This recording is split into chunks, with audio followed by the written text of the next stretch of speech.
Bom, então nós estamos no capítulo 16 de Atos, tá? Abre aí sua Bíblia.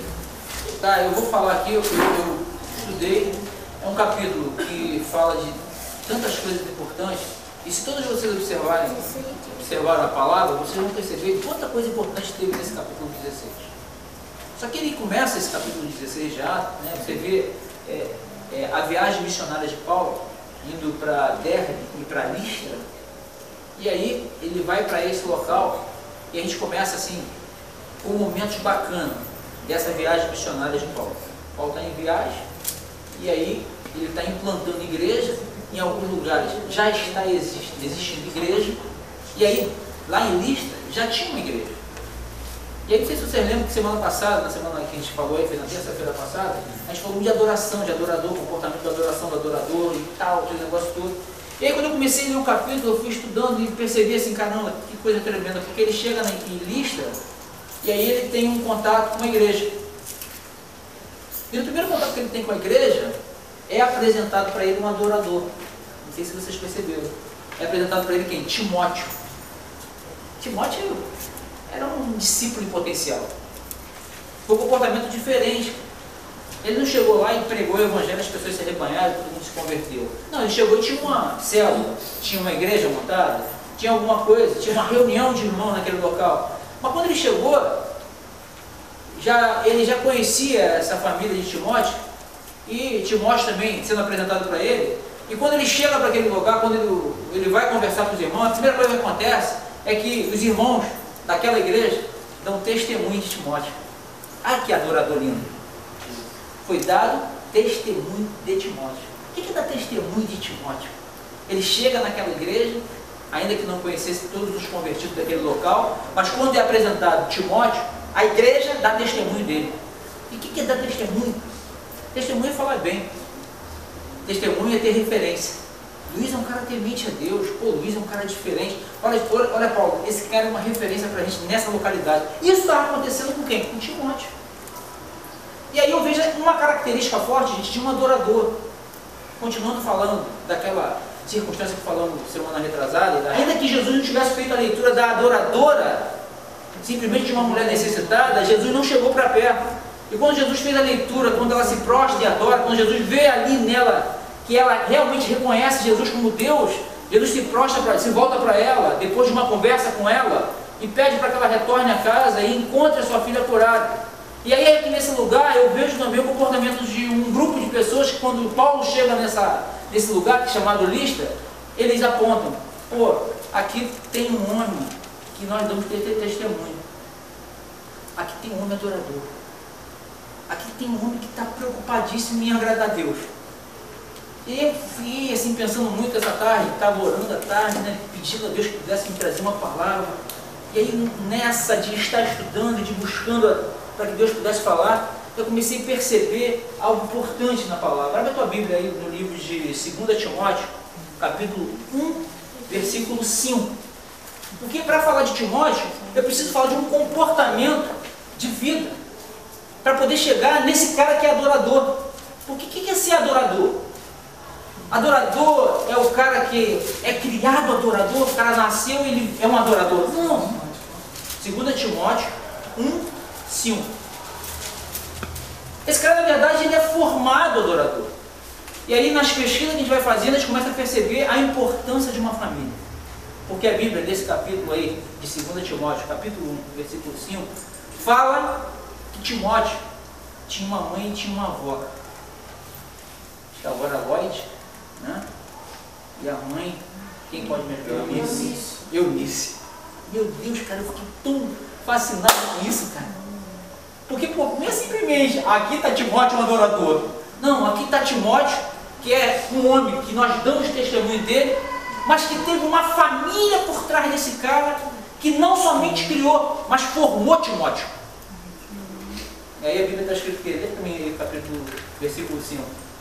Trazendo a memória a fé não fingida que em ti há, a qual habitou primeiro em tua avó Lloyd e em tua mãe Eunice, e estou certo de que também habita em ti.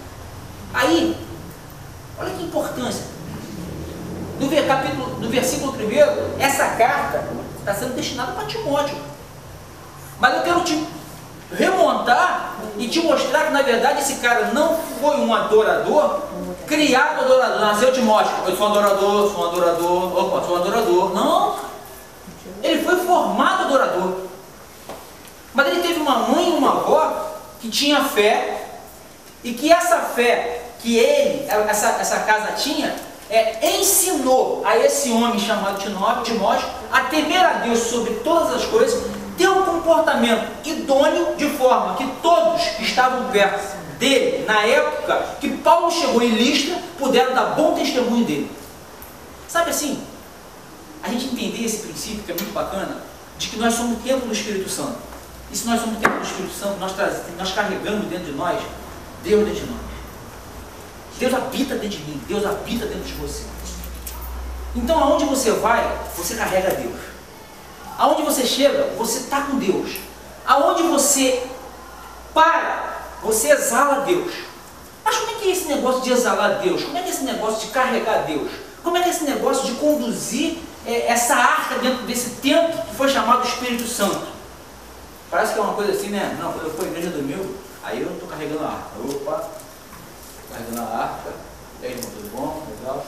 Mas aí quando chega assim nos dias da semana comum, quando sai da igreja, quando chega na segunda, terça, quarta, parece que aquele negócio vai esfriando, o termômetro vai baixando, e a gente começa a ter assim um comportamento meio que diferente.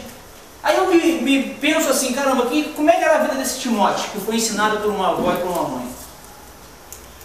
Esse cara de repente tinha esse comportamento de meio que gangorra, um dia estava bem, um dia estava mal, um dia estou bem, um dia estou mal, hoje eu não estou muito bem não, hoje eu estou mal. Não, cara, não consigo ver isso. Eu consigo ver um cara que entendeu o Evangelho, e o Evangelho verdadeiro, não o Evangelho que está sendo pregado hoje, que tem sido assim uma coisa, que tem feito com que as pessoas fiquem assim nessa gangorra. Já foram para a gente perceber? Então o Evangelho assim, que parece que é um Evangelho que não é um Evangelho bíblico.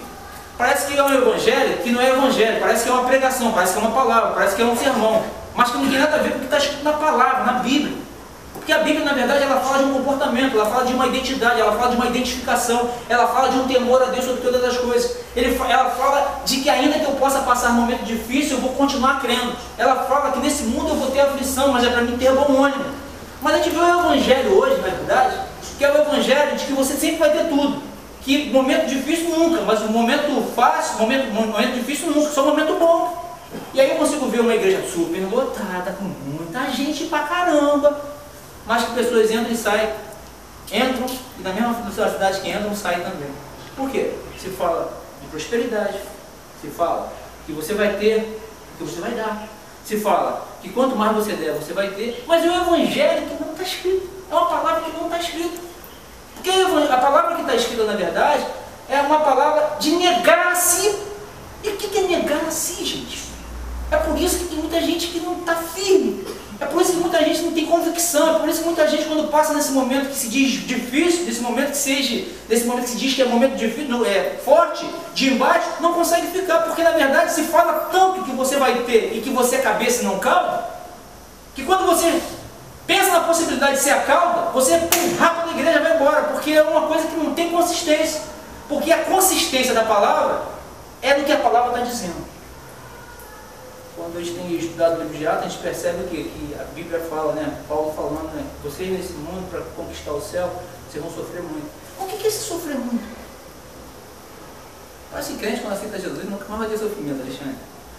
Não, aceitei Jesus, estou na igreja, agora tem sofrimento. Sofrimento comigo não tem. Não, mas isso aí é do diabo. Diabo tem pecado aí, irmão. Tem isso aí, ó. Alguma coisa Deus está tratando, opa. Deus está querendo alguma coisa de você. Que nada, a Bíblia diz, pô, Paulo, nesse capítulo nós vamos ver Paulo sendo açoitado, cara. Nós vamos ver Paulo aí sendo arrebentado. A gente vai ver Paulo aí sendo rasgado toda a roupa dele. A gente vai ver Paulo nesse capítulo aí, indo para uma prisão interior. A gente vai ver Paulo sendo preso num tronco, cara. A gente vai ver Paulo debaixo de uma prisão, e nesse debaixo de prisão quer dizer que as pessoas que estavam em cima dele, prisão interior era isso, era um lugar mais baixo, quem estava em cima, as necessidades fisiológicas eram feitas em cima, e caía embaixo, em cima deles. O Paulo está em pecado. O que Paulo tinha então para poder fazer com que aquela prisão fosse aberta?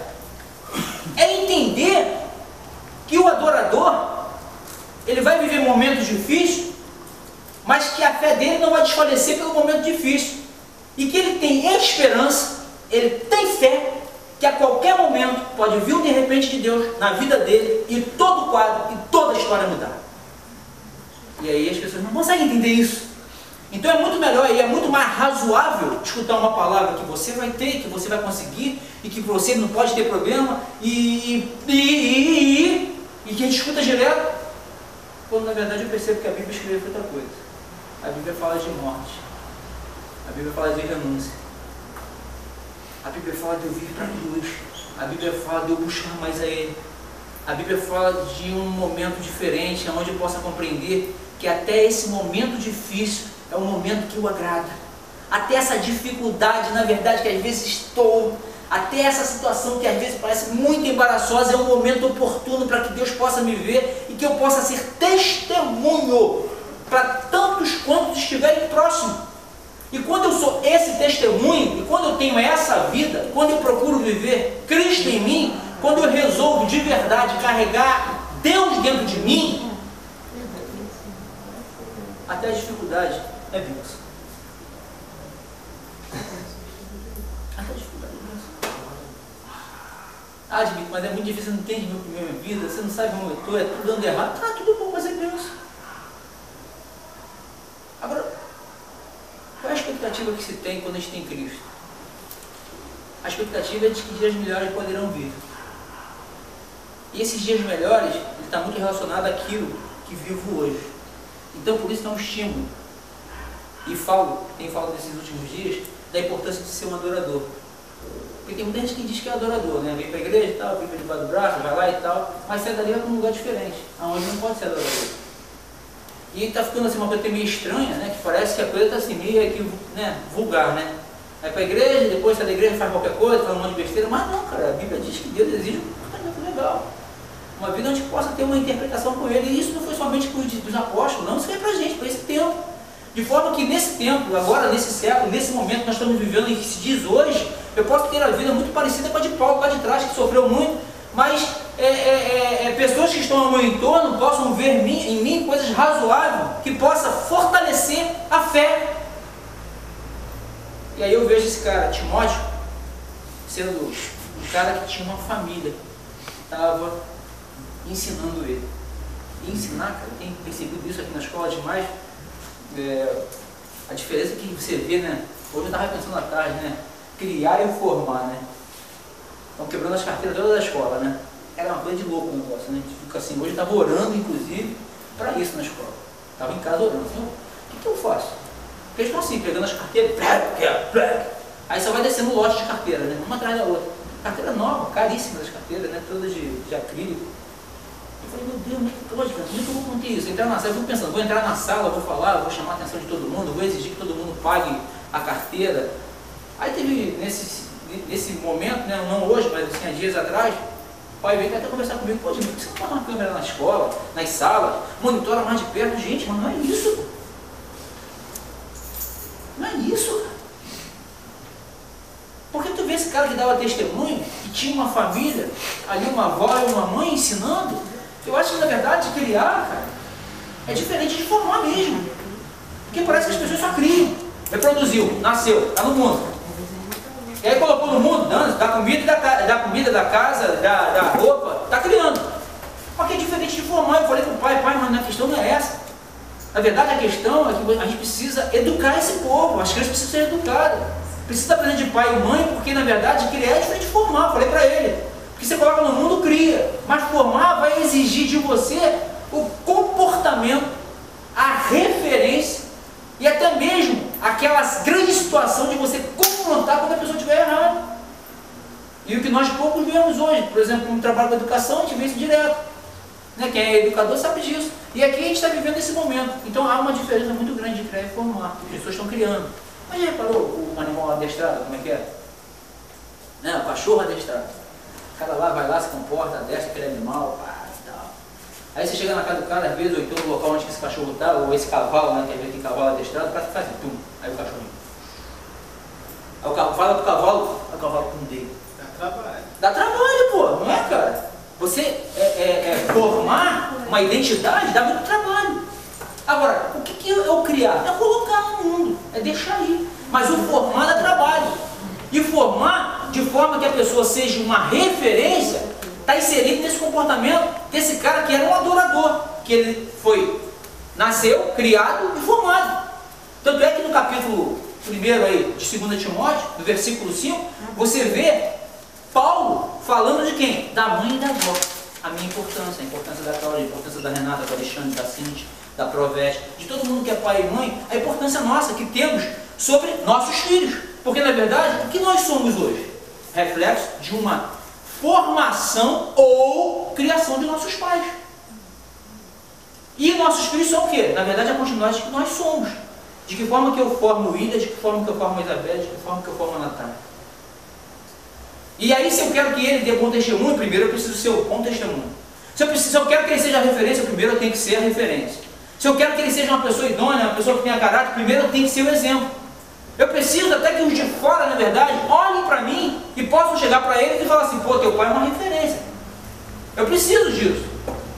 Eu preciso que as pessoas também cheguem para mim e falem do meu pai, pô, teu pai é uma referência. Porque isso traz uma identificação de formação muito bacana.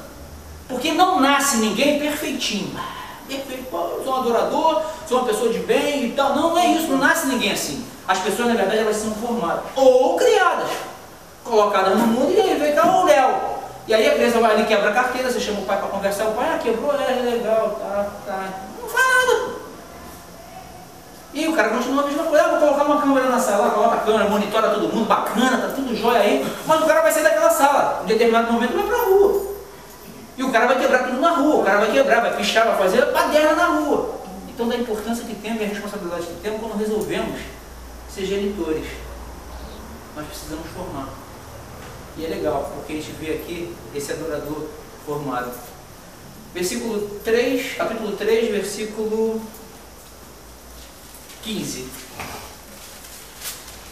Do mesmo livro de 2 Timóteo, pode ler. Em que desde a tua meninice sabes as sagradas letras que podem fazer-te sábio para a salvação, pela fé que há em Jesus Cristo. Aí, olha só, volta aqui. Desde quando? Desde a meninice. Desde quando? Desde pequeno. Para esse cara chegar nesse estágio, precisou ter esse comportamento paterno, né, de pai e mãe, ensinando essa criança no caminho que ela deve andar, para que quando ela estivesse já em uma idade tenra, ela não se desviasse desse comportamento, dessa formação. Quem foi Timóteo depois? A Bíblia não menciona. Coloca características. Mas quando Timóteo casou, teve filho, você não acha que Timóteo teve esse mesmo comportamento? Então quando eu falo isso para você, eu falo de um comportamento de adoração, que chama a atenção de Deus. Porque na verdade o que nós precisamos, na verdade, ter nesse tempo é de referência. E as referências são tão poucas. Por quê? Porque o evangelho que está sendo colocado, como falei anteriormente, é o evangelho que prospera-se sempre, mas que não forma. Que diz sempre que vai ter, mas não forma o cara. Então assim, quando a gente leva todo mundo a essa consciência e a esse lugar, a gente começa a perceber como é importante a gente estar formado conforme a palavra está escrita. Porque aí você começa a entender por que você está passando por isso. Aí o Luiz começa a entender por que ele está passando por essa situação. Aí a Provete consegue entender por que ela está passando por essa situação. Aí o Alexandre está fazendo um momento e consegue entender. Agora, esse problema não vai ser suficiente para poder derrubar o Luiz, a Provete, o Alexandre, o Luiz. Esse problema vai ser simplesmente um momento de vida que estou passando e que esse momento, na verdade, ali na frente, vai ser um momento que eu vou contar e testemunhar daquilo que passei e do que Deus fez por mim. Só que quando você fala em ter, você não aceita a possibilidade desse tempo, que se diz dificuldade. Mas quando você compreende o Evangelho, e você vê Jesus falando que no mundo teríamos aflição, no mundo teria aflição, mas tem bom. Mas quem falou isso? Jesus. Parece assim, que até que Jesus não teve nenhum problema nessa terra. O que eu consigo ver, com tudo que você ia falar, que as pessoas estão aprendendo uma coisa que parece que é uma coisa do outro mesmo. Do outro ser. Que ensina uma coisa que não está escrito. Já viu aquele negócio, quando a gente está ensinando uma coisa, você vê, pô, isso não está escrito, mas por que ensina um negócio desse? Aí ensina uma coisa que não tem nada a ver, cara. Uma coisa que está tão distante do que está escrito na palavra, na Bíblia, que quando chega esse momento do difícil, esse momento, você imagina, gente, o que Jesus deve ter passado quando ele começou a ser açoitado, quando ele começou a ser chicoteado, quando dentro do sinédrio deram um tapa no rosto de Jesus, quando cuspiram em Jesus. Você imagina isso? Então ele diz assim, aquele que quer ser meu discípulo, né, negue-se a si mesmo, tome a sua cruz e siga-me. O que é esse siga? Parece que o siga-me assim, Jesus foi um cara próspero, Jesus foi um cara muito rico, Jesus tinha carro do ano, Jesus era um cara que não tinha problema nenhum. Não, que eu não vejo isso em Cristo. E nós cansamos de falar que nós vamos seguir a Cristo, nós estamos aí para seguir a Cristo. Mas quando que seguimos a Cristo? Quando seguimos a Cristo, às vezes quando passamos nesses momentos, não aceitamos esses momentos. E aí Deus nos leva essa compreensão, que esse momento é o teu momento. Esse momento é o meu momento. Mas é um momento que Deus está nos olhando de perto, Deus não está longe. Porque a possibilidade de acharmos que Ele está longe é muito forte dentro da gente. Quer ver o momento que a gente acha que Deus não existe, ou que Deus está longe? É quando passamos a viver um momento difícil. Eu estou com um momento difícil na escola, pra você ter ideia. Uma menina acabou de perder a mãe dela em 2 semanas. Cara, que momento difícil. Eu tenho orado para essa menina e pedido para que Deus fortaleça essa menina. Porque é um momento difícil. Porque, na verdade, quantas interrogações tem na cabeça dessa menina que perdeu a sua mãe? Muitas. Quantos questionamentos existem na cabeça dela? Crente, firme em Deus, uma mãe diaconisa da igreja, um pai diácono da igreja, pessoas firmadas, e de repente, do nada, um aneurisma acontece na vida dessa mulher, e essa mulher, em uma semana, ela vai a óbito. Mas ela tem uma filha, que tem 15 anos, e um filho que tem 17, 18 anos. Mas como é que compreender isso tudo nesse momento, nesse tempo? E aí o que cabe? Aí é importante da gente estar junto, aí é importante da gente ter identificação com o corpo, aí é importante da gente estar aliançado, porque é nesse momento que está acontecendo essa grande dificuldade que esse corpo começa a orar, começa a interceder, começa a orar por essa pessoa, começa a pedir a Deus para essa pessoa, para que Deus possa acalentar e fortalecê-la nesse momento. Porque todos nós podemos passar por situações muito parecidas, sabendo que é uma grande dificuldade, sabendo que é um momento de muito desafio, é um momento às vezes desesperador. Por que não falar isso? Porque perder um ente querido, uma pessoa muito próxima, é um momento muito desesperador. Mas o que Deus nos leva a compreender pelo que está escrito na palavra? E qual é a verdade disso? O adorador, ainda que passe, ele não perde a sua fé.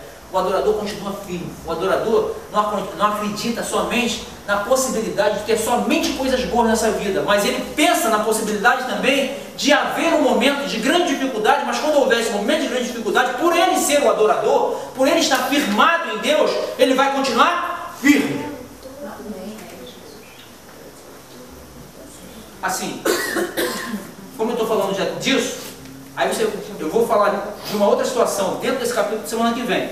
Mas dá um pulo na frente, desse mesmo capítulo 16, eu acho que é no versículo, sei lá, que Paulo vai para Filipe, só para você entender a questão do adorador.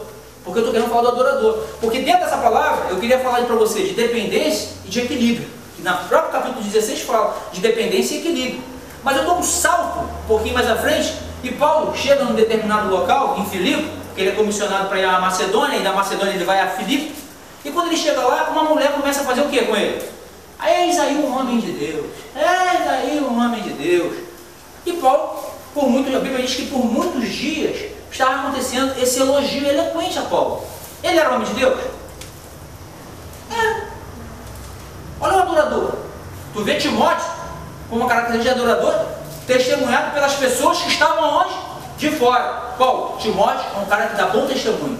Aí Paulo chega em Filipe, na Macedônia, e essa mulher que dava lucro aos seus senhores naquela cidade, uma província, quando olha para Paulo e começa a falar para Paulo, eis aí um homem de Deus. Quando Paulo, na verdade, ele chega nesse lugar, essa mulher começa a elogiar Paulo. Agora eu vou te falar uma coisa, olha só, o cara era homem de Deus, e a mulher não estava falando para Paulo assim, sai capeta, sai homem não sei de quê, sai maldito daqui. Não, cara, olha que coisa linda.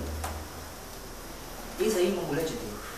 Eita, mulher de Deus. Quem não deixa isso? Eis um homem de Deus. Eis um homem de Deus. Oh, aqui está um homem de Deus. Quem não deixa isso? Ei, pô, Alexandre, tu é um homem de Deus, hein, Alexandre?